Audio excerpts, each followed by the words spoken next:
Pendataannya itu ada beberapa macam kegiatan yang dilakukan. Yang pertama, crowdsourcing. Tadi mengajak gotong royong masyarakat Indonesia ikut submit data budaya. Yang kedua, kita data mining. Jadi kita menyalin referensi-referensi budaya yang memang sudah sah gitu ya. Lalu kita masukkan ke perpustakaan digital budaya Indonesia juga. Lalu kita ekspedisi juga ke daerah-daerah. Jadi mengobservasi langsung dan wawancara langsung dengan para narasumber. Jadi harus sah dulu bukan cuma masalah pengetahuan. Tapi sebetulnya tidak sesulit itu ya. Sebetulnya sangat mudah, yang penting kita punya datanya dimasukkan. Tapi kita pengen tahu gimana nanti prosesnya, Mbak Wulan. Nanti diceritain ya setelah jeda ya. Kita harus jeda dulu, tetap bersama kami di Bincang Halo Indonesia.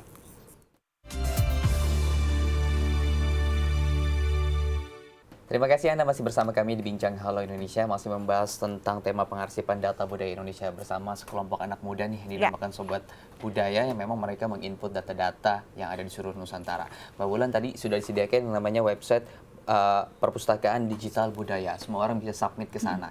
Tadi juga disebutkan bahwa harus sah. Nah, sebetulnya tidak sesulit itu gitu ya. Nah, kita pengen tahu prosesnya ketika kita menemukan data atau saya menemukan data di lapangan gitu. Apa yang harus saya lakukan? Submit, terus kategori seperti apa yang harus saya masukkan ke dalam perpustakaan itu? Jadi yang pertama harus punya account dulu kan di perpustakaan digital budaya Indonesia itu. Terus kalau misalnya kita menemukan artefak budaya di jalan gitu ya, atau mungkin kita lagi kulineran terus contohnya mungkin contoh ya.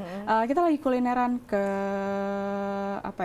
ke Makassar, terus nemu bubur jagung gitu. Kita tinggal foto, jadi dokumentasikan kulinernya, makanannya. Gitu ya? Terus nanti kita bisa tanyakan sama pembuat buburnya, ini tuh bubur apa, terus bahannya dari apa saja, terus biasanya ada manfaat khusus nggak sih, atau untuk ritual, atau memang untuk upacara-upacara tertentu, atau hanya untuk makanan sehari-hari aja. Informasi itulah yang disubmit ke Perpustakaan Digital Budaya Indonesia. Kalau kategori di perpustakaan digital kita itu ada 15 kategori budaya. 15 kategori ya. Jadi banyak. Jadi sekarang daripada makan foto-foto taruh di sosmed ya nggak sih, mendingan masukin submit. Iya betul. Kalau gitu kan bisa memperkaya data budaya kita. Jadi nggak cuma di foto dan ditutup timeline. Kamu jangan nyindir aku deh.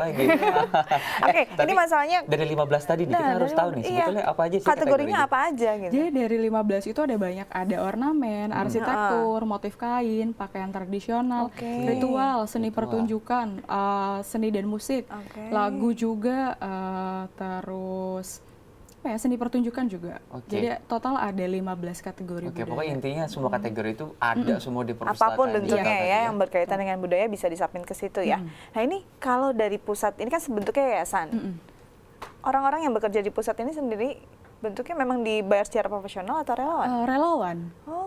Ya, jadi seluruh yang membantu Sobat Budaya ini relawan. Bahkan kita punya volunteer di Indonesia dari Aceh hingga Maluku Utara itu jumlahnya bisa hampir 1.000 dan itu semuanya relawan. Jadi ini benar-benar 1.000 relawan menyumbangkan apa yang mereka lihat ya tentang budaya. Ini penasaran isinya seperti apa sih? Kita lihat nih dalam tayangan berikut ini. Komunitas Sobat Budaya yang diinisiasi oleh Hoki Situngkir ini telah berhasil menciptakan 6 aplikasi smartphone yang berisikan referensi informasi budaya. Beberapa aplikasi dapat diunduh secara gratis di Play Store dan iOS. Seperti Map of Batik yang berisikan motif-motif batik yang ada di bumi Nusantara beserta maknanya. Selanjutnya adalah PHY Batik App. Dengan aplikasi ini, para users bisa mendesain motif batik dengan menggunakan gadget.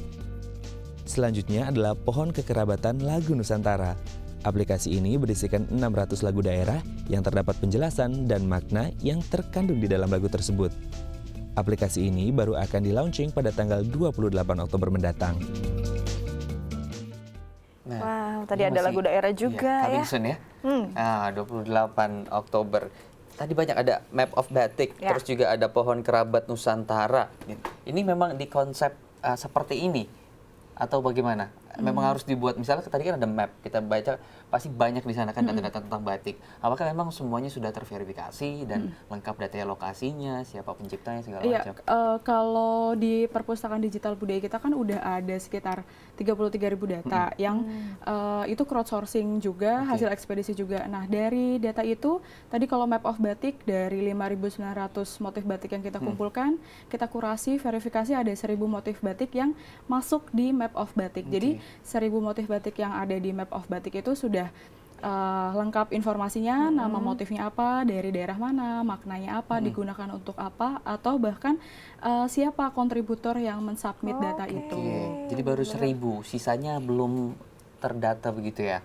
Ada data-datanya tapi masih kurang lengkap informasinya. Gitu. Nah ini Jadi kalau terus untuk dilakukan. memverifikasi informasi ini dari mana sih Mbak? Apakah memang ada khusus, ada timnya Ya, gitu atau yang melibatkan memverifikasi? memang Memang ada budayawan. tim risetnya yang dibantu pula oleh Bang Hoki. Oke, ini memang benar-benar Jadi valid informatif, ya intinya iya gitu informatif. Banyak orang yang nggak tahu ya kan. Nah tapi sebenarnya kalau saat mengakses aplikasi ini, apa sih manfaat yang bisa kita dapat selain tahu? Apakah memang bisa digunakan datanya nanti untuk kepentingan akademik kah? Tentu bisa ya, kayak misalnya batik. Seringkali juga kita kasih workshop baik untuk anak pelajar, mahasiswa atau ke pengrajinnya sendiri. Kalau misalnya untuk pengrajin dia bisa sumber inspirasi motif-motif baru kan. Terus untuk mahasiswa atau pelajar untuk edukasi juga sih. Kalau untuk tourism mungkin bisa jadi Guide referensi mereka guide gitu ya? Oh iya, misalnya saya suka Jadi di kalau daerah mau mana kemana ada gitu ya. ada budaya jalan-jalan apa gitu, ya. kita bisa lihat di sana. Apalagi kuliner tadi juga Iya, kategori Tuh kuliner. menarik tuh, Mam. Oke, nah tapi ini menariknya lagi ya sih Dika, Iya. ternyata mereka kan punya relawan banyak nih, Iya. 1.000 di beberapa wilayah. Kita harus tahu gimana ketika relawan itu melakukan sebuah funding data. Apakah memang mereka datang ke kampung-kampung begitu atau memang hanya ya ketika seketemunya saja lah gitu baru mereka submit. Ada yang ketika ketemu di kehidupan sehari-hari difoto terus disubmit. Ada yang di daerah-daerah itu kan sering ada misalnya ritual. Terus Berarti ada kunjungan khusus upacara-upacara begitu adat. ya? Iya, kayak misalnya kemarin teman kita di Bekasi ada sedekah bumi dan dia datang ke acara sedekah bumi meliput dan wawancara langsung seperti itu sih.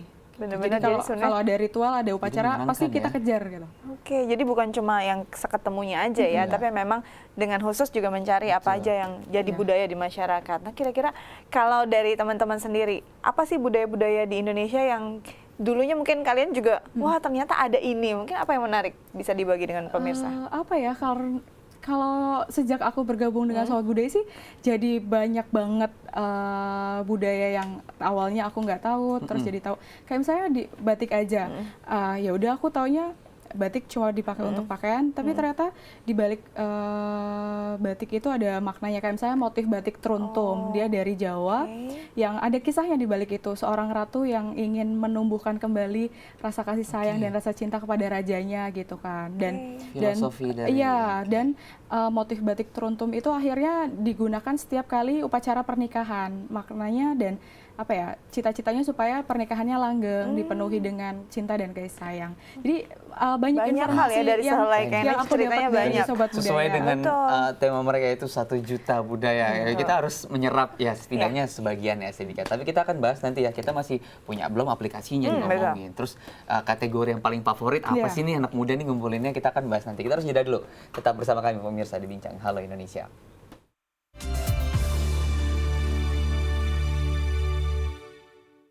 Terima kasih Anda masih bersama kami di Bincang Halo Indonesia. Kita lanjutkan perbincangan bersama dengan Mbak Siti Wulandari selaku Ketua Umum dari Sobat Budaya. Ya Mbak Wulan, kalau kita lihat perjuangannya dari tahun 2005, sekarang sudah 2015, hampir 10 tahun berjalan. Kita pengen tahu sebetulnya ada nggak sih kerjasama atau bantuan atau partisipasi pendanaan support, apapun ya? itu dari pemerintah terhadap komunitas dan juga yayasan ini? Kalau support penuh sih belum ya, tapi kita sudah pernah beberapa kali audiensi lah dengan beberapa kementerian dan pernah beberapa kali kolaborasi bareng. Oke. Tapi ya masih Kolaborasi ya. Tapi sebenarnya kalau dari pemerintah sendiri, fungsi ini mereka jalani nggak sih? Mungkin dari Kemendikbudnya sendiri?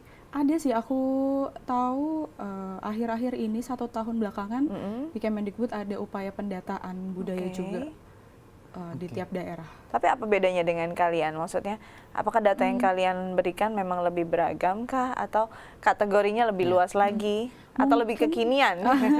Mungkin kalau dari Kemendikbud itu kan top down ya, jadi dari pemerintah terus cari ke daerah. Kalau kita kan benar-benar partisipatif dan gotong royong dari masyarakatnya langsung yang ikut melakukan pendataan gitu. Jadi kita melibatkan masyarakat dan bisa lebih cepat juga sih. Oke. Nah kalau tadi kan Mbak ceritanya seperti terkesan masing-masing. Kita pengen tahu kolaborasinya itu seperti apa sih dengan pemerintah? kayak misalnya kalau misalnya kita bikin kegiatan, beberapa kali mereka bisa jadi narasumber kita atau support kegiatan juga. Oke, karena mereka punya budayawan yang banyak begitu ya, yang bisa dimanfaatkan. Linknya gitu, lebih Sa. mudah ya. Betul. Nah ini kalau misalnya dari sekian 15 kategori ya, yang banyak jadi favorit khususnya untuk anak-anak muda apa sih? Kalau apa ya, data dari 15 kategori itu yang paling banyak disubmit itu kuliner, makanan dan paling minuman. paling mudah dan memang paling enak. Dan paling gampang Paling gampang. untuk Dan mendata. paling menyenangkan. Oke. Jadi enak konsep jalan-jalan ya Sedika gitu Oke, ya. Jadi iya, jalan-jalan, nemu makanan, foto, langsung disubmit gitu. Nah, Nah, itu- ini kan kalau kita lihat ada akulturasi budaya. Nah, bagaimana supaya apa yang mereka submit itu memang bukan dari hasil akulturasi budaya-budaya asing? Apa ya? Kalau dari kita yang penting data masuk dulu, disubmit dulu, apa ya? Kita saring dulu semuanya karena pun budaya-budaya Indonesia memang ada beberapa yang hasil akulturasi kan. Juni tahun ini kita juga baru aja bikin kegiatan yang mempresentasikan tentang akulturasi budaya Indonesia dan Tiongkok, khususnya Jadi itu jadi di motif perluasan batik. juga ya. Iya. Jadi kategori yang seru juga untuk nanti kita bahas. Untuk dari hasil riset ternyata ada loh motif-motif batik Indonesia yang akulturasi sama budaya-budaya Tiongkok. Belanda ya, saya sempat dengar itu gitu. Dari warnanya juga berbeda gitu, gambar-gambar sakura juga mulai ada di sana ya. Iya. Oke, tapi kalau makanan hasil akulturasi ada Ada juga yang dari Tiongkok. Kalau apa ya, mie itu kan sebetulnya akulturasi dari tahu ya. Mie, tahu, dan sebenarnya memang banyak dan itu yang kadang-kadang orang nggak tahu. Sampai akhirnya budaya kita diklaim negara lain ya kan.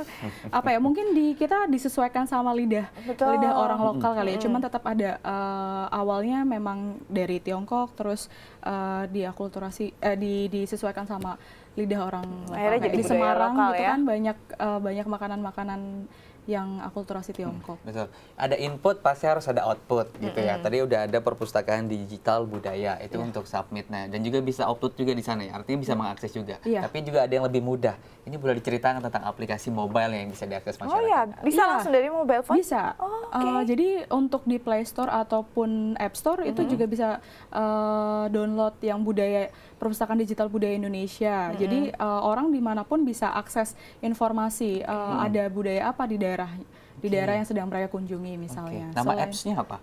Budaya Indonesia. Budaya Indonesia. Langsung kita klik aja. Misalnya kita mau cari di daerah, misalnya Bandung gitu ya, atau di mana Pangalengan gitu ya, bisa langsung keluar. Atau search di alamat webnya ya, www.budaya-indonesia.org. Oke, itu semua untuk Android Play Store ada, iOS juga ada ya. Jadi tidak ada alasan lagi untuk kita tidak bisa mengakses informasi tentang Indonesia. Jangan sampai aku cuma tahu budaya-budaya yang terdekat aja ya. Oke, terutama kuliner dulu yang harus dipahami ya. Oke. Oke, Mbak Ulan, ke depannya apa yang akan terus dilakukan oleh teman-teman dari Sobat Budaya ini? Yang pasti pengembangan data-data yang sudah kita himpun. Biasanya data yang sudah kita himpun terus diteliti, terus dibuat risetnya, terus dibuat aplikasinya. Kayak tadi kan udah sempat disebutin juga ya, ada beberapa aplikasi budaya kita, ada Map of Batik, P-Batik App, Indomuse. Terus banyak juga hasil-hasil riset yang sedang dikembangkan untuk menjadi aplikasi-aplikasi yang bisa digunakan oleh masyarakat. Oke, kalau harapan sendiri dari masyarakat supaya bisa bergabung dengan Sobat Budaya ini, ada tidak? Apa ya, kita sih mengajak seluruh masyarakat yang pertama untuk ikutan submit data budaya. Yang kedua, mengajak juga seluruh komponen masyarakat Indonesia untuk bisa support gerakan sejuta data budaya dan pendataan budaya ini. Karena kan apa ya, kayak tanggung jawab untuk mendata dan melestarikan budaya Indonesia kan bukan hanya di kami, bukan hanya di teman-teman komunitas Sobat Budaya. Pemerintah juga, private sector juga, media juga, institusi pendidikan juga, dan masyarakat juga tentunya. Jadi bisa support dan saling bergandeng tangan dan kolaborasi. Oke, jadi sebenarnya makin banyak orang, makin banyak budaya yang tercover dan banyak orang yang tahu ya. Lebih efektif ketika bisa melibatkan masyarakat secara umum. Nanti deh kayaknya kita juga harus mulai deh, Mam, untuk lebih peka budaya dan bisa submit. Terima kasih untuk perbincangannya hari ini. Semoga makin banyak ya budaya yang bisa di-cover oleh kalian dan banyak masyarakat yang lebih tahu lagi. Terima kasih banyak. Kita masih punya banyak informasi menarik. Tetap bersama kami di Halo Indonesia.